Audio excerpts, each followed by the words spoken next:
ఒక వ్యక్తి దేవుడి యందు పరిపూర్ణమైన విశ్వాసం ఉంచితే తరాలు దీవించబడినాయి. అలాగే దేవుని మీద విశ్వాసం లేక తరాలు శాపంలో కూడా వెళ్ళిపోయింది. ఒక ఉదాహరణ చెప్పాలంటే, దావీదు గొప్పోడే గాని వాళ్ళ కొడుకులో మాత్రం ఆ విశ్వాసం రాలేదు. దావీదు గొప్పోడే గాని కొడుకు సొలొమోను మాత్రం కంప్లీట్ గా భ్రష్టుడైపోయాడు. కిందట ఆదివారం వాక్యం మీరు విన్నారా? సొలొమోను గురించి నేను చెప్పినప్పుడు, సొలొమోను ప్రార్థన చేస్తే దేవుడు మహిమ దిగింది. అదే సొలొమోను దేవతలకు పూజలు చేయడం మొదలు పెట్టాడు. కంప్లీట్ గా భ్రష్టత్వంలోకి వెళ్ళిపోయాడు.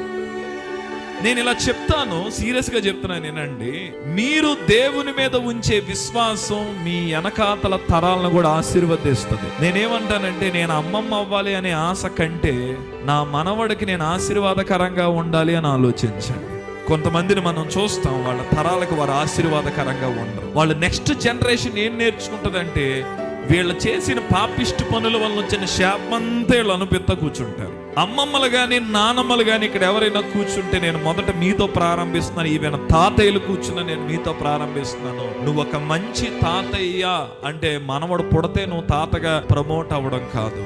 నీవు నీ తరానికి ఆశీర్వాదకరంగా జీవించగలిగితే నువ్వు ఒక మంచి తాతయ్యవి, లేదా నువ్వు ఒక మంచి అమ్మమ్మవి, లేదా నువ్వు ఒక మంచి నానమ్మవి.